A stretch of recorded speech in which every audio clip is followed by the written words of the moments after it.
how fortunate we are that there are literary translators amongst us who open up these windows into other cultures, and we learn about amazing things like poison thistles in your boot, which sounds like a gruesome experience. And then you learn about, no matter where you grew up, and in my case I grew up in Uruguay, but if I'd grown up in Poland, eating an ice cream would have been essentially the same experience.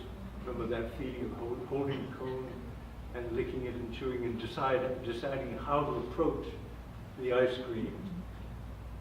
This is part of the fabulous experience of reading works in translation. We learn new things, and we also learn about how similar we are in so many important ways. It's trite, it's been said a million times, but it's very true. Thank you, Marian. Thank you, Philip. Certainly appreciate your work.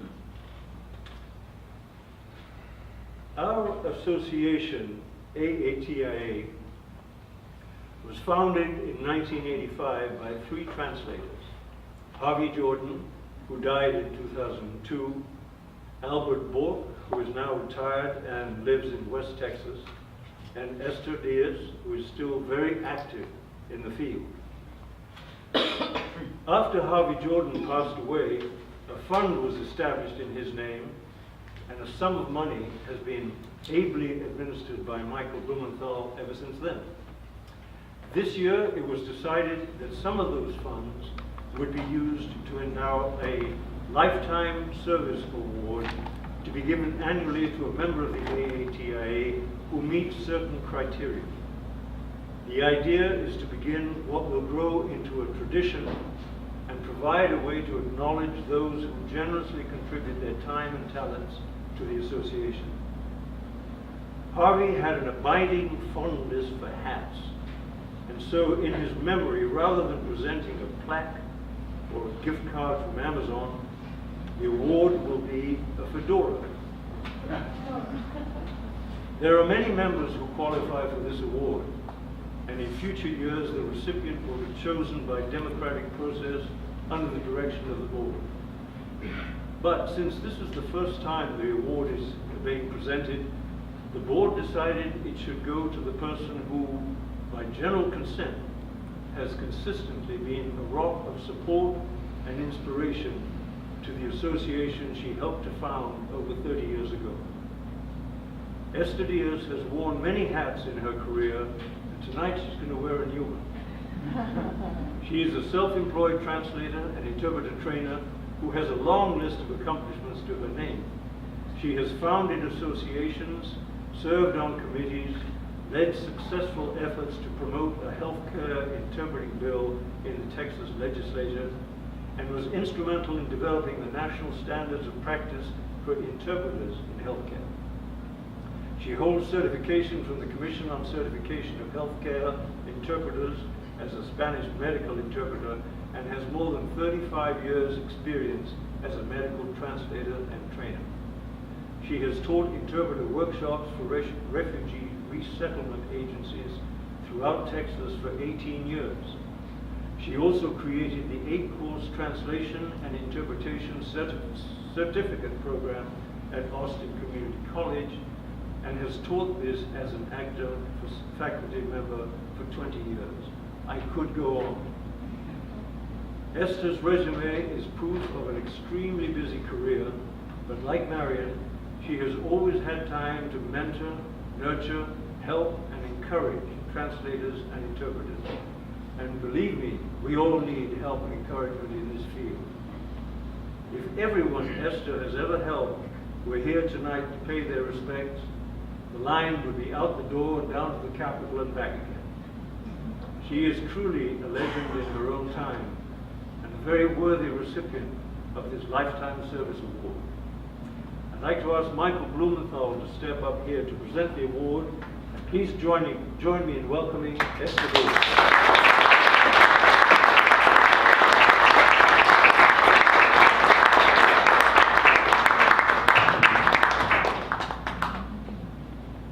Thank you, Tony.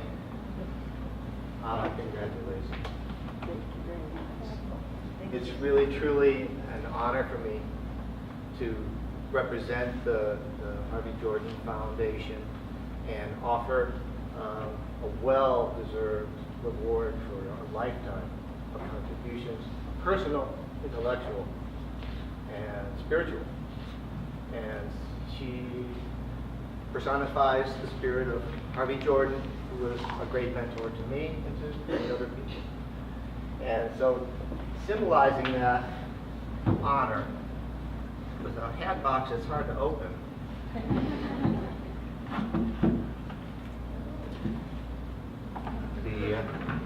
A fedora that hopefully will fit. The fedora.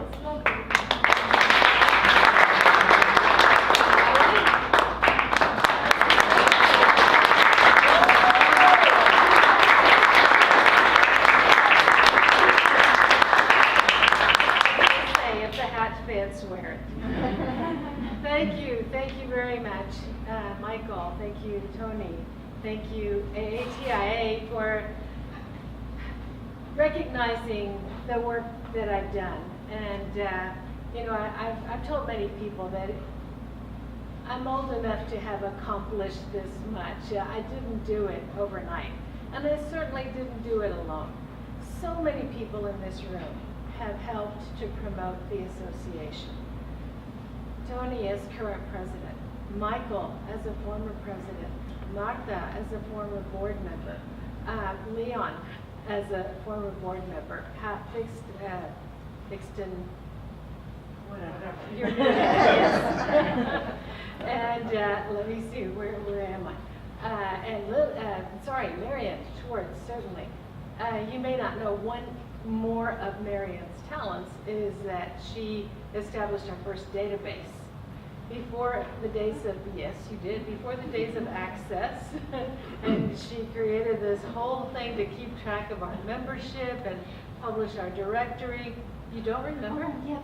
Oh, that. Yes. And Leon helped us to become financially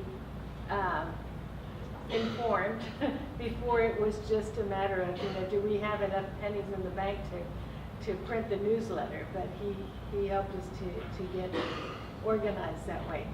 Please, who am I leaving out who has been on the board? Oh, Gisela, there you are. There's Gisela. And Gisela has been fabulous. We had, for many years, we didn't know how many members we had because people's memberships expired, we didn't keep track correctly, etc. Gisela got us on track a couple of times. It didn't take the first time.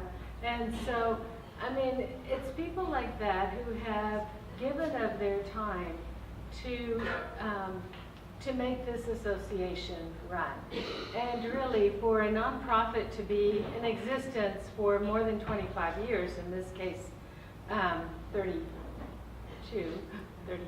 33, almost 33, is really quite an accomplishment. And we owe it not only to the board members, but also to the many members who have made significant contributions to the association. Liliana helped with Spansig, the Blumenthals helped with Spansig, Joan Tuttle Vargas helped also with Spansig. So, you know, it's been a labor of love. And in addition to the people who have been around for a long time, we have all the newcomers. And I love my students. I hope that this testimony will convince you that you really can come to me, and I really will help you. It's my joy to get people started in this profession. So you all have my number, you all have my email, because I'm not shy about giving that out. So make use of it, and I hope to see you on the board of AATIA sometime soon. So thank you all. I sincerely appreciate the honor, and I'll wear the hat proudly.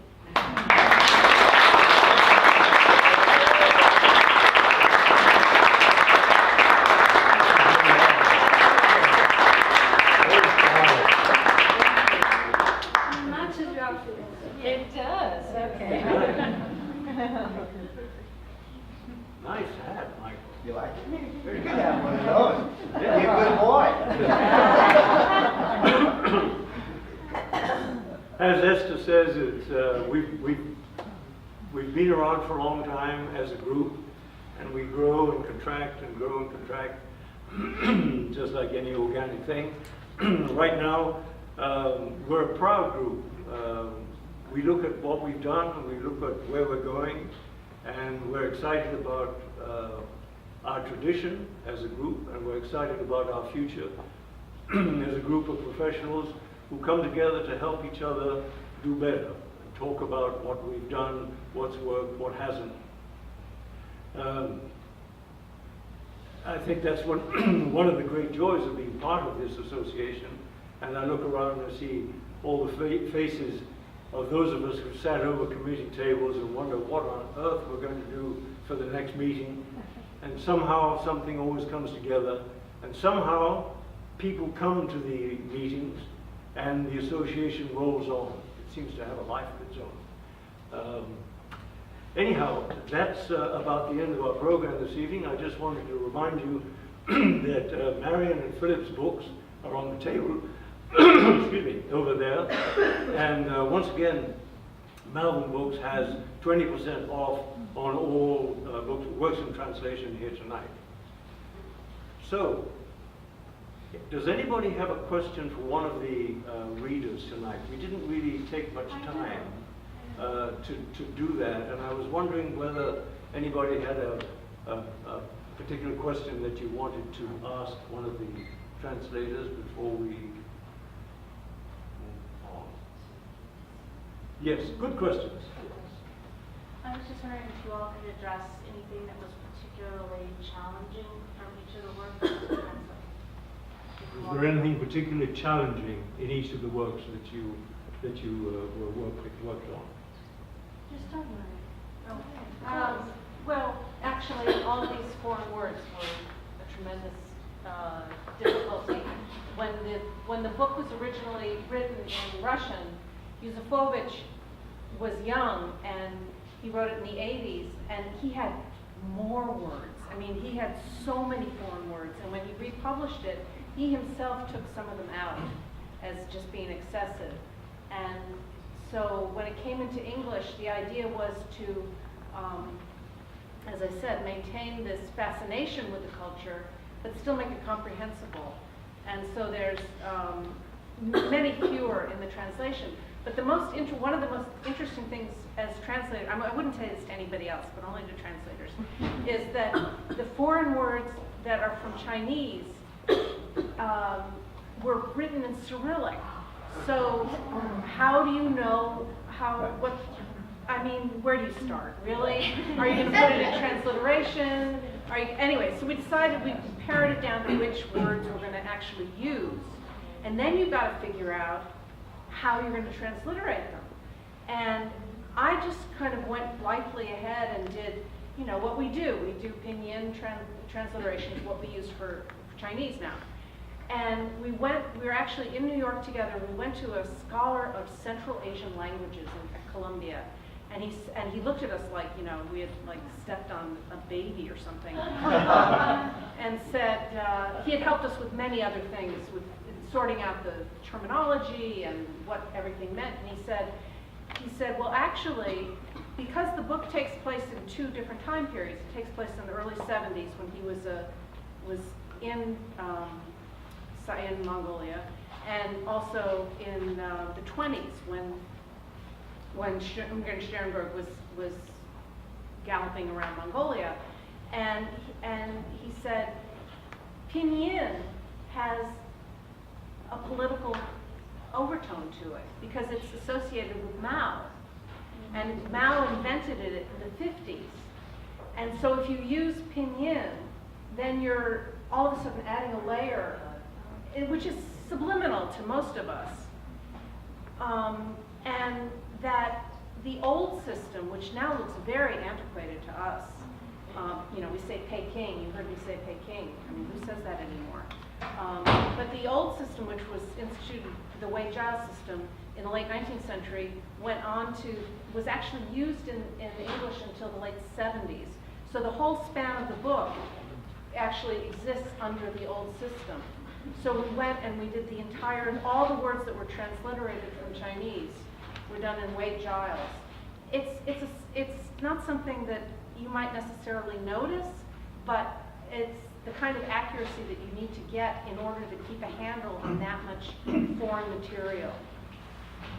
You are pluralizing using the we. Does that mean you are pluralizing?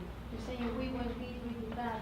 Is that you and the author? Or you? Well, we discussed it a lot because, you know, how much of these, which terms are critical. And in some cases, I even, like with the word Gao, I use the word Gao, the amulet, but I also sometimes interspersed it with the word amulet because you've got these two people. You've got people who are Mongolian, and you've also got these Russians. So it maintains this duality, this tension between the original culture and it's not a difficult word, but it's a word that that they're fixated on because the Gao is, the whole story is sort of, the plot of it is structured around the Gao, and that makes you invincible. I have a question. Let me answer Oh, you're going to answer? yeah. You asked about Yeah. the challenges. Hanakal writes this very cinematically rich book, and the scenes are so, they don't, there are many ellipses between the scenes, and the sentences themselves are often so compact, and sometimes they jump a little bit. So how do you capture the energy there? How finely do you weave the net to capture that? And if it's too fine, then it can be too weighted.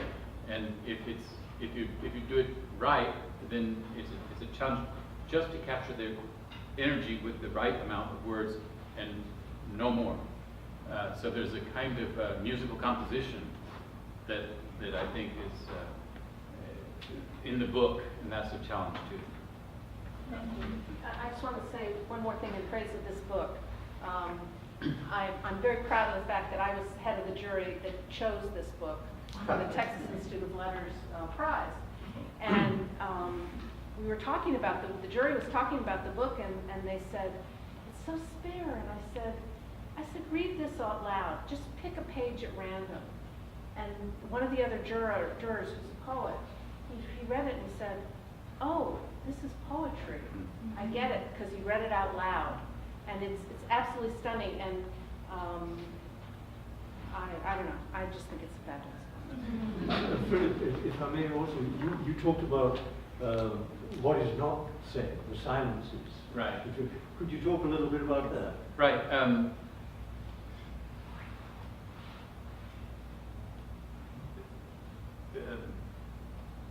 Is it in there's a Nabokov book? It must be Lolita. Anyway, there's one famous parentheses, picnic/lightning, which is so laconic and doesn't fit. Here there are, she couldn't get into her wardrobe, let alone her apartment, and we learned there's a bomb on Ogrodova Street. Well, but there's not a whole description of what happened on Ogrodova Street, where that was. But over the course of the book, we will be able to form a kind of reflective picture of that home.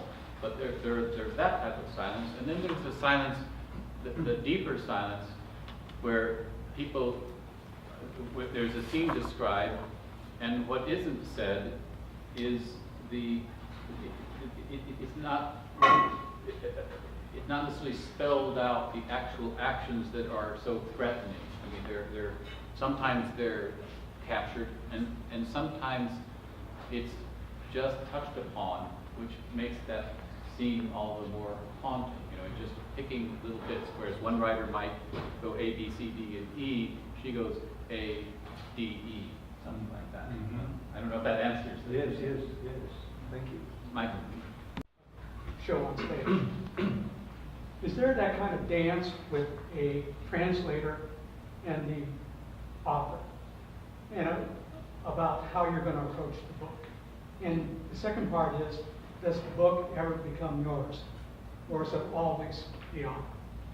Well, that's a very intriguing. A lot of people would have a lot of things to say about that. In this case, I mean, it depends. It's like a director and a playwright. Well, if the playwright is say Shakespeare and not around to dance anymore, it's a different thing.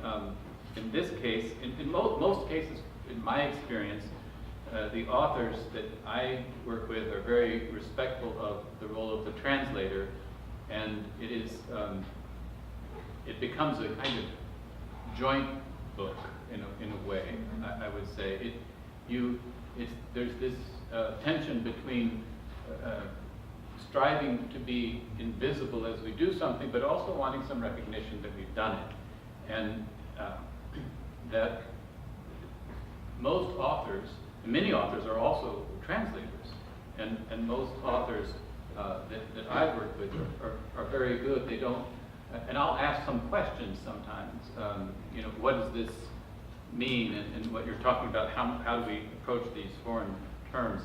And sometimes their answers are beneficial, and sometimes I'm no wiser than before, and then I just have to figure it out. But that's our job, and so it's somewhat similar because it's the same with playwrights. I mean, when I'm working with playwrights, it varies tremendously, I would say. But perhaps Marian, you. Yeah, I mean, it varies tremendously, and in fact, if you have a translator, if you've got an author who says, my niece is going to read this, she knows English, then you should just run for the nearest exit. That's right. But most of them are very respectful. Most of them are really thrilled that anybody's even translating their book, and especially English, which they think is a great boon to them, which it hardly ever is. But I think that I like the idea of this tension between the original and the translation. I think the translation it's something that, because we read so little foreign literature here, we worry about that. We wonder, what are we reading? Are we reading the author, or are we reading the translator? I think in countries where they read a lot of translations, they don't worry about that. They're willing to accept this sort of duality that exists and just live with it. And it's two things. They're two different things. They're closely related, but they were written by two different people. I mean, if you think about it, if two people read the same book, they're not going to have the same. They're not going to say the same thing about the book. So all of a sudden, you've got somebody else not just reading this other book, but they're also writing it again in a completely different language. So I think that it's more a matter that we're not used to accepting that dual level. I think it's a little different than something that's performed. I wouldn't say it's exactly the same, but it's similar. Yes. It's similar. It's also, if you listen to the Goldberg variations as performed by Glenn Gould, they're very different than as performed by anyone else. And when you go out, you hear it, and that's Glenn Gould, and that's what you think of. So there is that, I think. Yeah. Sort of point of there, also translating a prose, a novel, which is going to be read in translation, but it's going to be read silently. Right. Compared to translating a play, which will be spoken, obviously. That sounds like a very different challenge. There is a different challenge because translating a play, in a book you can take your time, you can go back, you can read the thing, but in a play, the actor says it and it's gone, so you have to be very careful, and it forces us to make very clear choices, and they have to be words that an actor can speak. And so that's an interesting challenge, because sometimes it's some of the foreign words. If this were a play, that would be a very difficult task. There's also the fact that in the play, the references are likely to be more immediately decoded. So in the book, you can say, well, I don't know what that is, I'm going to go look it up. But in a play, the audience is not going to be interested in looking anything up. I mean, you hope they are. And so you have to choose something that's going to be valid in that moment as the play is being listened to. And when you translated plays, do you then have conversations with the director and the actors about the flow of the English version? Or Right, now in many cases when I'm translating, I'm also directing, so that's an easy conversation, or a difficult one. But the times when I have had, once I translated a Brecht play for a theater in Atlanta, and they brought in a dramaturg from the Netherlands, who I'm thinking of what, and she was like, well, what is this? You have this fifth, it says a bottle. I said, well, that's because when we say a fifth of whiskey, it is a bottle. That's just like, come on, why are you doing? So I've had to negotiate some of those things before, and that director happened to be German, and I had to kind of explain it. So sometimes there's a little bit of explanation, but and the actors are usually, if I'm not directing, then I wouldn't deal directly with the actors if I'm translating. I would go through the director. And do you find that the actors, once they've had a chance to work with the script, your words, they come back to you with suggestions of how to improve the flow or anything like that? Well, for their own ability? Yeah, that would be if I'm directing. Right. Some of them aren't shy about saying things, but usually they're pretty. The actors are usually trained to present the text that they are given. I mean, that's kind of what they're supposed to do. Some of them. Now, then there's also the fact that the actor is like a lot of actors change lines because that's they either or they're just jumping cue or something, and so they don't intend to change it, but it's all living art. So, but generally they're trained to especially in the U.S. that their professionalism is they're trained to, and they in the rehearsal process they'll say, well, this word is giving me trouble, and some actors say that more than others. Some actors say, I don't know about this word. I like to have this be, and some actors are. I'm having a little difficulty with, and I think, oh yeah, of course, that we can change that word. I translated this Polish play, this 19th century Polish drama recently, and there were some questions about. There were very few. I had very few Polish sounding words in it, but even the names alone were difficult. But here and there were a couple things that I had to.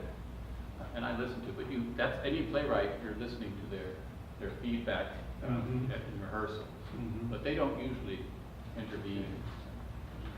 I have a question for you.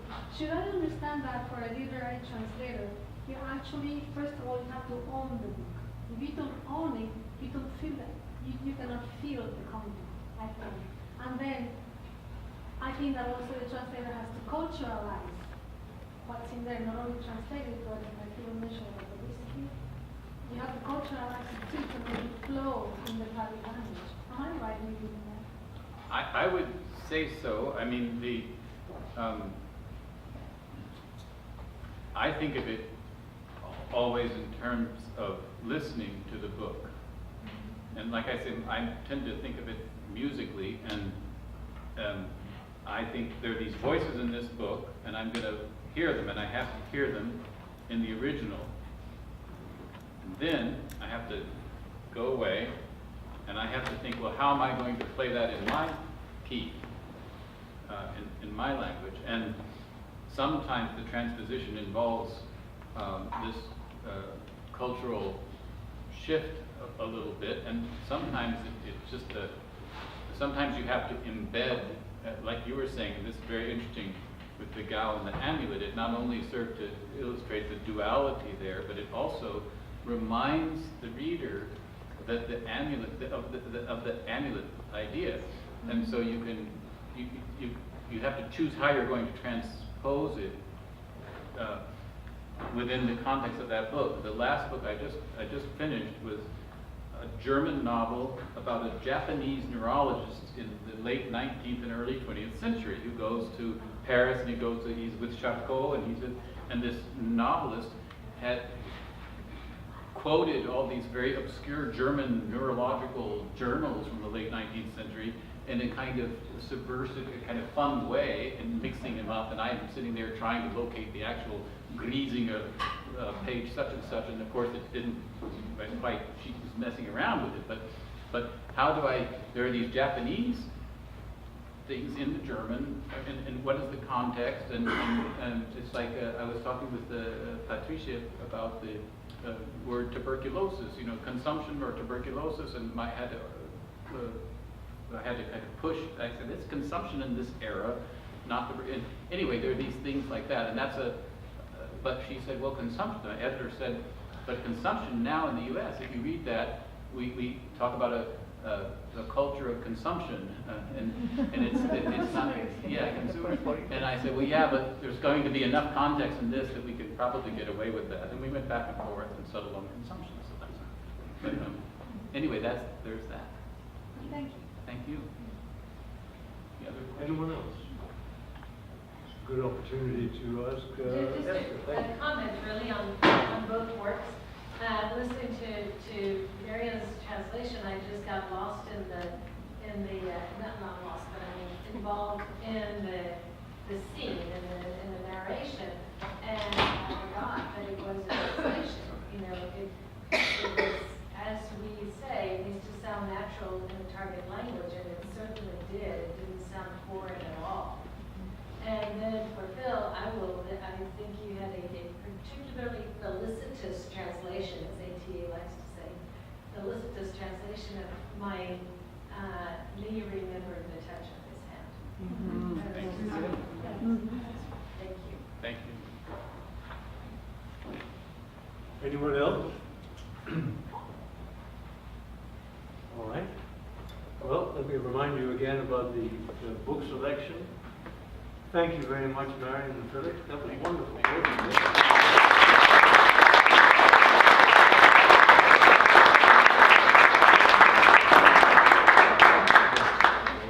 hats off to Esther.